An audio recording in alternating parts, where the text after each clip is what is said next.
سورت التین مکی سورت ہے، 1 رکوع ہے، 8 آیات ہیں، 34 کلمات ہیں اور 105 حروف ہیں۔ سورت بروج کے بعد نازل ہوئی۔ بسم اللہ الرحمن الرحیم۔ والتین، قسم ہے تین کی، والزیتون، اور زیتون کی۔ والتین، قسم ہے تین کی۔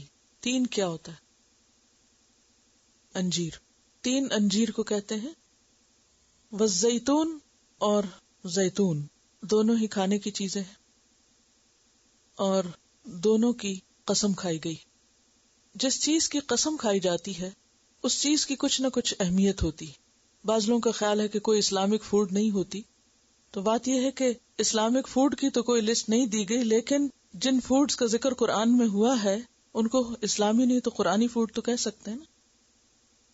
اور ان خاص پھلوں کا ذکر یا ان خاص سبزیوں کا ذکر یا کھانے کی ان تمام چیزوں کا ذکر مختلف وجوہات کی بنا پر کیا گیا ہے۔ ایک وجہ تو یہ تھی کہ عربوں میں وہ معروف تھے، دوسری وجہ یہ کہ ان کی اپنی ایک خاص اہمیت ہے، تیسری وجہ یہ کہ وہ سمبل ہے خاص علاقوں کا۔ تو یہاں پر تین کا لفظ جو ہے اس کا ایک معنی تو انجیر کیا گیا ہے جو کہ معروف معنی ہے، اور دوسرا معنی پہاڑ بھی کیا گیا ہے کہ فلسطین کے علاقے میں تین اور زیتون دو پہاڑیوں کے نام ہیں، یا یہ کہ وہ پہاڑ جہاں پر یہ دونوں پھل بکثرت اگتے ہیں۔ والتین والزیتون، قسم ہے تین کی اور زیتون کی۔ اور زیتون کا لفظ جو ہے ایک اور جگہ پر بھی آیا ہے اور وہاں پر اس کے تیل کا ذکر ہے۔ وَشَجَرَةً تَخْرُجُ مِن طُورِ سِينَاءَ تَنبُتُ بِالدُّهْنِ وَصِبْغٍ لِّلْآكِلِينَ، یہ سورۃ المومنون کی آیت نمبر 20 ہے کہ یہ درخت جو ہے یہ طور سینا میں نکلتا ہے، یعنی اگتا ہے، اور اس میں تیل ہوتا ہے۔ تنبت بالدہن، تیل لے کے اگتا ہے۔ وصبغا للآکلین، اور کھانے والوں کے لیے سالن کا کام بھی دیتا ہے۔ تو جن علاقوں میں یہ کثرت سے اگتا ہے وہاں پر اسے بطور سالن کی ڈپ کر کے روٹی اس میں کھاتے ہیں تو وہ سالن کا کام بھی دیتا ہے۔ اور جس سال میں مدینہ میں قحط پڑا تھا تو ان کی غذا صرف روٹی اور زیتون کا تیل تھی۔ اسی طرح سورۃ النور میں زیتون کے درخت کو شجرۃ مبارکہ کہا گیا ہے۔ اب اگر کسی خاص چیز کو اللہ سبحانہ وتعالی مبارک کہتے ہیں تو کیا اس کی کوئی اہمیت نہیں ہوگی؟ سورۃ نور میں اللہ تعالیٰ فرماتے ہیں شجرۃ مبارکۃ زیتونہ لا شرقیہ ولا غربیہ، اور پھر اس کے بارے میں کیا آتا ہے کہ قریب ہے کہ اس کا تیل بھڑک اٹھے خواہ اس کو آگ نہ بھی چھوئے، یعنی اس کی خاص خوبی اور خصوصیت بتائی گئی ہے۔ تو والتین والزیتون، اور اسی طرح تین کے بھی بہت سے فوائد مختلف کتابوں میں آپ کو ملیں گے، طب نبوی میں بھی۔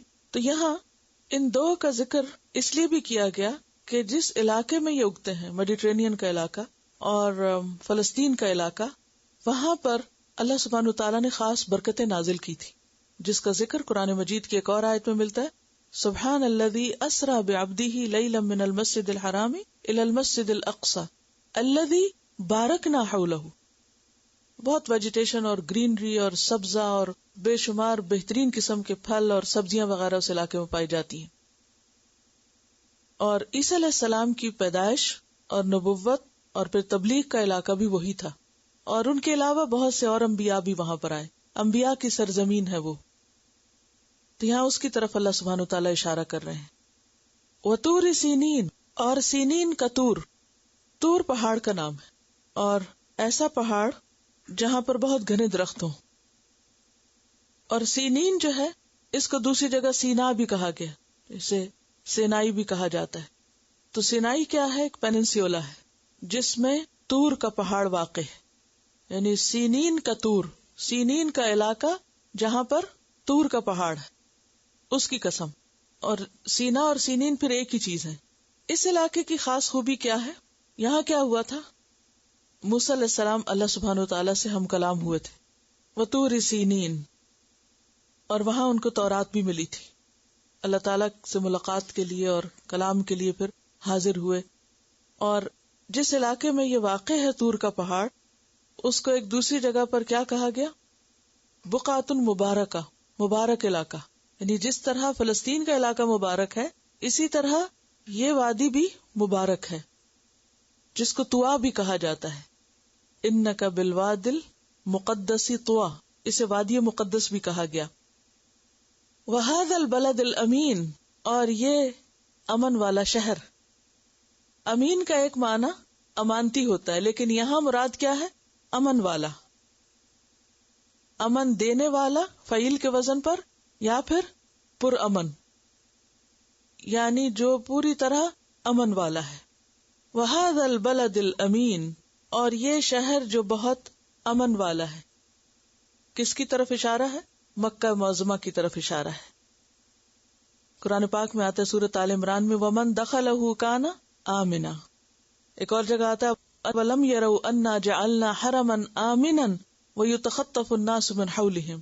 کیا وہ دیکھتے نہیں کہ ہم نے امن والا حرم بنایا اور لوگ ان کے آس پاس سے اچک لیے جاتے ہیں.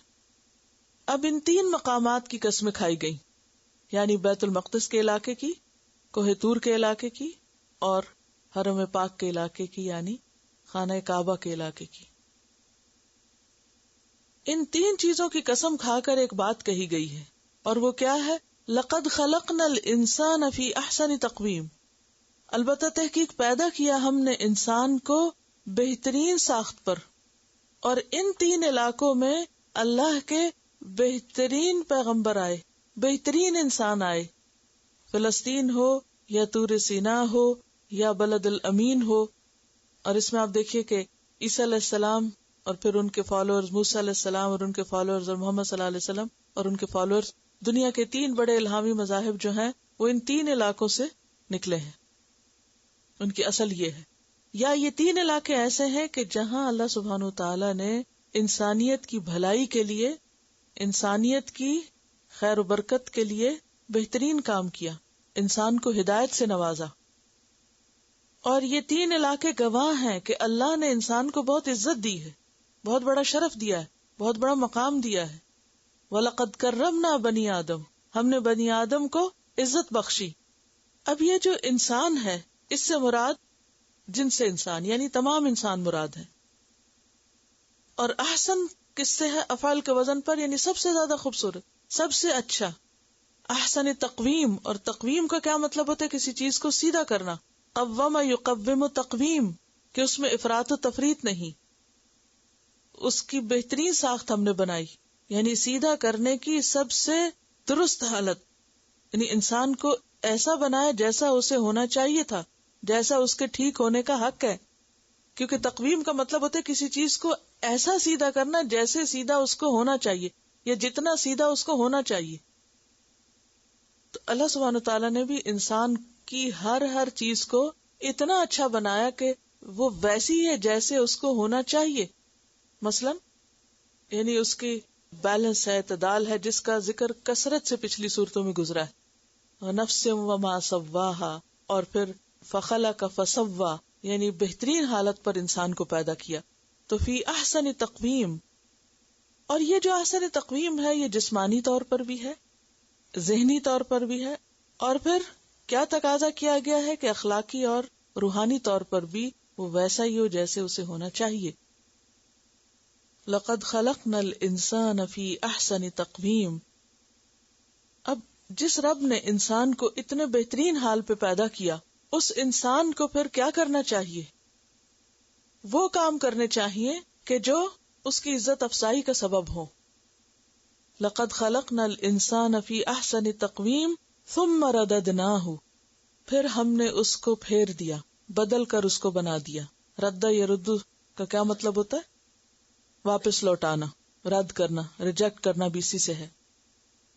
اسفل سافلین، اسفل سب سے نیچے کی چیز، جیسے اعلیٰ سب سے اوپر کی ہوتی ہے، اسے اسفل سب سے نیچے کی. سافلین سافل کی جمع ہے، فاعل کے وزن پر کیا معنی ہوگا؟ نیچے جانے والے، یعنی نیچے جانے والوں میں سے سب سے نیچے کی چیز بنا دیا، رذیل ترین بنا دیا. اب اس کا کیا معنی ہے؟ اس کا معنی یہ ہے کہ اگر اس کو جسمانی طور پر لیا جائے تو مراد اس سے یہ ہے کہ انسان کو اللہ نے بہترین شکل و صورت دی، بہترین ساخت دی. پھر ایک وقت آتا ہے کہ جب وہ بوڑھا ہو جاتا ہے تو رددناہ اسفل سافلین، تو کیا ہوتا ہے؟ جسمانی اور ذہنی طور پر بالکل بیکار ہو جاتا ہے. جیسے سورۃ یاسین میں آتا ہے وَمَن نُعَمِّرْهُ ننکسہ فی الخلق اور یرد الی ارذل العمر. تو ایک معنی تو یہ کیا گیا ہے کہ انسان جوانی سے پھر ارذل العمر کی طرف لوٹ جاتا ہے اور اس میں انسان کچھ کر نہیں سکتا. ثم رددناہ، اور پھر یہ اس کی حالت ایسے ہی چلتی رہتی ہے. اگر وہ اچھے کام نہ کرے اس دنیا میں تو پھر جہنم میں تو اس کا حال بدترین ہو جاتا ہے، اس کی شکل و صورت بگڑ کر رہ جاتی ہے. تلفح وجوہہم النار وہم فیہا کالحون، وہ بد شکل ہو کر رہ جاتے ہیں اس میں. اسفل سافلین، پھر اسفل سافلین سے مراد کون ہے یہاں؟ وہ لوگ جو اپنی صلاحیتوں کا صحیح استعمال نہیں کرتے اور اس بنا پر وہ جہنم کے نچلے گڑھے میں جا پہنچتے ہیں، سب سے نیچے جا گرتے ہیں. تو ایک طرف حرمت مقامات کا ذکر ہے اور دوسری طرف حرمت انسان کا ذکر ہے. ان مقامات کو عزت کیوں ملی؟ ان جگہوں کو اللہ نے عزت کیوں دی؟ اس لیے کہ یہاں نبی بھیجے. سمپل سی بات ہے، یہاں وہی اتری. تین اور زیتون کا علاقہ ہو، یا طور سینین کا ہو، یا البلد الامین کا ہو، ان جگہوں کی کیا اہمیت ہے؟ ان میں انبیاء آئے، ان میں کتابیں آئیں، ان میں اللہ نے انسانیت کی ہدایت کا بہترین انتظام کیا جو سب کو معلوم ہے، کوئی ڈھکی چھپی بات نہیں. تو ایک طرف ان جگہوں کی عزت اور احترام، یعنی یہ جگہیں بھی، یہ پہاڑ اور یہ علاقے، یہ کیا ہو گئے؟ معزز ہو گئے، محترم ہو گئے، صرف اس بنا پر کہ یہاں وہی اتری تھی.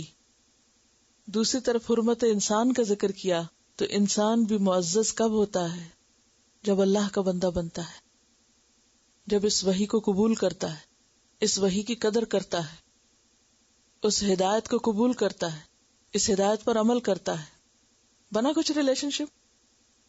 تو خلاصہ یہ ہے کہ اگر انسان اپنی صلاحیتوں کو جو احسن تقویم ہے، بہترین شکل میں ہے، اگر بہترین کام میں لگاتا ہے تو وہ اللہ کے ہاں بہترین مقام پاتا ہے. اور اگر انسان اللہ کے سوا کسی اور کے آگے جھکتا ہے، اللہ سے بڑا کسی اور کو بنا لیتا ہے، یا اللہ کی بات کا انکار کرتا ہے، اللہ کے احکام کو قبول کرنے سے انکار کر دیتا ہے، نہیں قبول کرتا، تو پھر کیا ہو جاتا ہے؟ وہ سب نچلوں سے نچلا. سب نچلے کون سے ہیں؟ جو بھی دنیا میں چیزیں ہیں، سب چیزیں تو انسان کے لیے بنی ہیں، لیکن جب انسان ان چیزوں کو پوجنے لگتا ہے، ان کے آگے ماتھا ٹیکنے لگتا ہے، تو پھر کیا ہو جاتا ہے؟ خود ہی اپنے آپ کو ثابت کرتے کہ ہم ان سے چھوٹے ہیں، ہم ان سے کمتر ہیں، ہم ان سب نچلوں سے نچلے ہیں. اور خاص طور پر جب انسان ہر چھوٹی بڑی چیز کو پوجنا شروع کر دیتا ہے اور دنیا کی حقیر چیزوں کے پیچھے بھاگنا شروع کر دیتا ہے، تو وہ کیا بن جاتا ہے؟ اسفل سافلین. تو انسان کی عزت کس میں ہے؟ اسی چیز میں جس سے اللہ نے تین اور زیتون کو اور طور سینین اور بلد الامین کو عزت دی. ہماری عزت بھی اسی میں ہے، اور اگر ہم اس چیز کو چھوڑ دیں تو عزت باقی نہیں رہتی. اسی لیے علامہ اقبال نے کہا تھا نا، وہ زمانے میں معزز تھے مسلمان ہو کر، اور تم خوار ہوئے تارک قرآن ہو کر. تو انسان جب تارک قرآن، تارک وحی ہو جاتا ہے تو پھر اسفل سافلین ہو جاتا ہے، پھر اللہ کے ہاں اس کی کوئی عزت اور مقام نہیں رہتا. اسی لیے فرمایا الا الذین آمنوا وعملوا الصالحات، الا الذین، سوائے ان لوگوں کے، آمنوا جو ایمان لائے، وعملوا الصالحات اور انہوں نے اچھے کام کیے، نیک عمل کیے، یعنی جو وحی الہی کے مطابق تھے. فلہم اجر غیر ممنون، فلہم تو ان کے لیے ہے اجر، اجر غیر ممنون، نہ ختم ہونے والا، ہمیشہ ہمیشہ کا. پھر وہ اسفل سافلین نہیں بلکہ ایسی عزت کے مقام پر ہے جہاں ابد الآباد کے لیے اور ایور اینڈ ایور اس کے لیے عزت ہی عزت ہے. فی جنات مکرمون، جنتوں میں وہ عزت کے ساتھ رکھے جائیں گے. اور اس کے برعکس جو اسفل سافلین ہیں ان کا حال کیا ہوگا کہ جب جہنم میں جائیں گے تو کیا ہوگا؟ کلما نضجت جلودہم بدلناہم جلودا غیرہا، ہمیشہ ہمیشہ کے لیے ان کی شکلیں بگڑ جائیں گی. وہ احسن تقویم بھیانک شکل ہو جائے گی. اگر آپ نے کسی جلے ہوئے انسان کی شکل دیکھی ہو تو اس سے خوفناک شکل کسی اور کی نہیں ہوتی.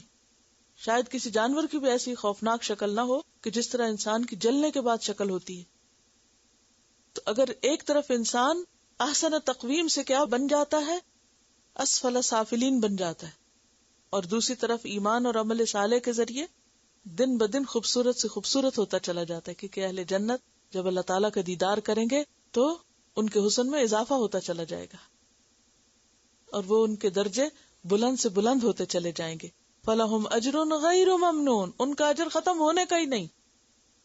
ممنون کا لفظ من سے ہے. من کا ایک معنی تو ہوتا ہے احسان کرنا، دوسرا معنی ہوتا ہے کاٹنا.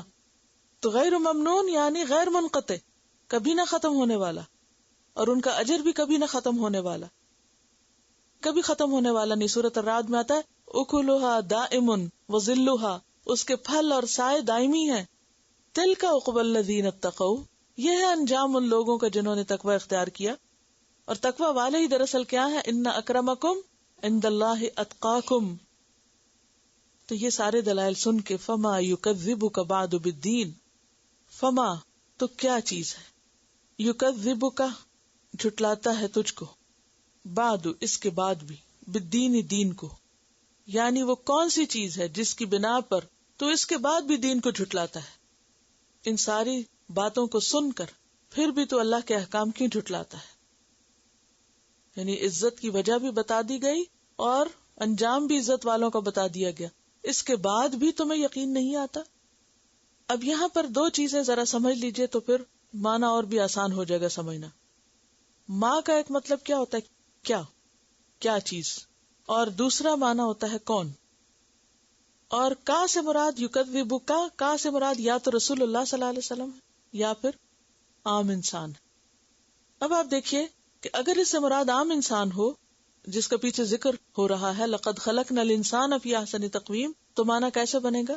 یعنی کیا چیز ہے جو تجھے جھٹلانے پہ آمادہ کرتی ہے دین کو، یعنی اس کے بعد بھی، اس سارے ذکر کے بعد بھی، یہ سن کر بھی پھر وہ کیا چیز ہے تیرے اندر کہ جس کی بنا پر تو دین کو جھٹلاتا ہے، دین کے احکامات کو جھٹلاتا ہے، شریعت کو جھٹلاتا ہے، جزا سزا کو جھٹلاتا ہے، بدلے کے دن کو جھٹلاتا ہے.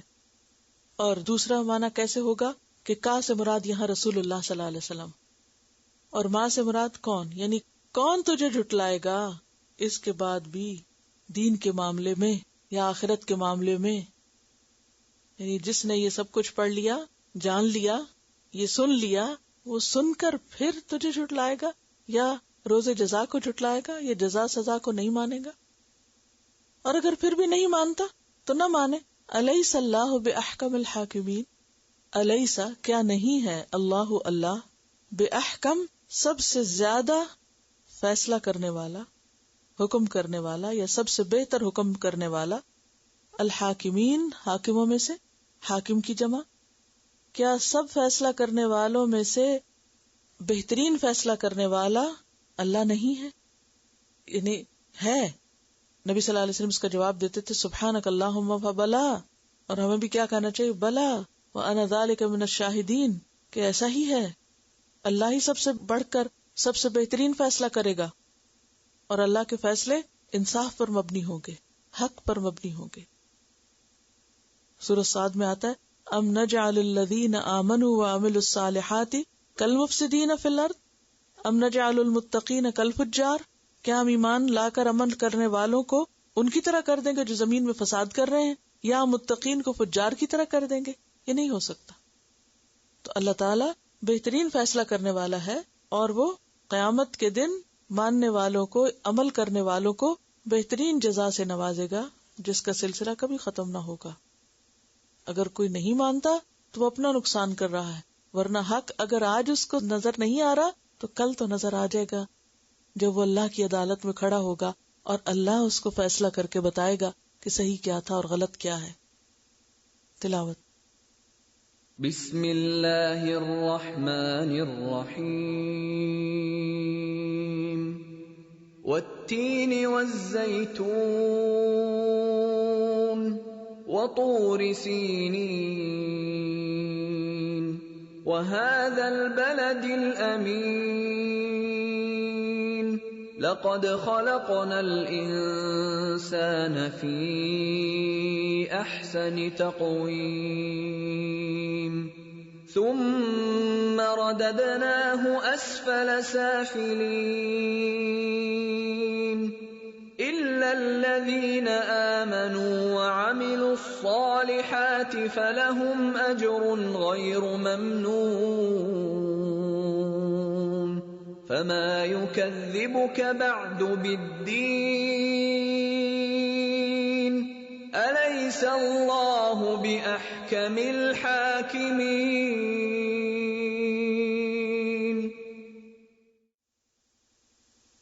کیا سمجھ میں آیا؟ آپ دیکھیے کہ وہ انسان جس کے لیے ایک ایک چیز بنائی گئی، دنیا میں کتنی چیزیں ذرا گن نہیں سکتے. وَإِن تَعُدُّوا نِعْمَةَ اللَّهِ لَا تُحْصُوهَا. جس انسان کو اللہ نے اتنے پیار سے بنایا، اپنے ہاتھ سے بنایا، اتنی بہترین شکل دی، اتنی بہترین عقلی دماغی صلاحیتیں دی، اس کی ہدایت کے لیے پیغمبر بھیجے، انہوں نے عبادت کے طریقے صرف بتائے نہیں، کر کے بھی دکھائے. اور پھر ایک انسان ان سب چیزوں سے انحراف کر کے جھٹلا دے اور نہ رب کو مانے، نہ اس کے پیغمبروں کو مانے، نہ اس کے دین کو مانے، تو پھر کیا ہوگا؟ اس سے بدترین بھی کوئی ہوگا؟ پھر وہ اسفل سافلین ہی ہوگا نا، کہ جس کے لیے سب کچھ بنایا گیا اسی نے شکر ادا نہیں کیا.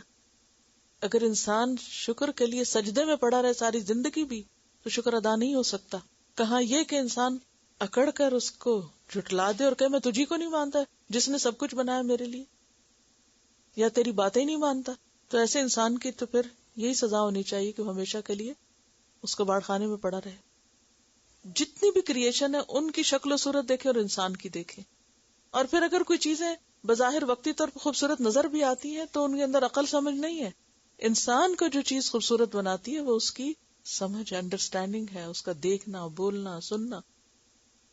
شاید انسانوں سے خوبصورت آنکھیں، کان، جسم اور جانوروں کا ہو سکتا، مگر بولنے، سننے، سمجھنے کی صلاحیت اس طرح نہیں رکھتے جیسے انسان رکھتا ہے. اور پھر ان کے لیے اللہ تعالیٰ نے ہدایت کا ایک ہی پروگرام ان میں ڈال کے بھیج دیا. ہمارے لیے تو اتنی ویرائٹی رکھی، خیر کے اتنے طریقے ہمیں سکھائے، چھوٹے چھوٹے کام بھی بتائے، بڑے بڑے کام بھی بتائے. پھر اگر انسان اللہ کی بات پر توجہ نہیں کرتا، کان نہیں دھرتا، قدر نہیں کرتا، تو پھر اس کے لیے تو یہ سزا برحق ہے. چلیے تکبیر پڑھیے. اللہ اکبر اللہ اکبر لا الہ الا اللہ واللہ اکبر اللہ اکبر وللہ الحمد.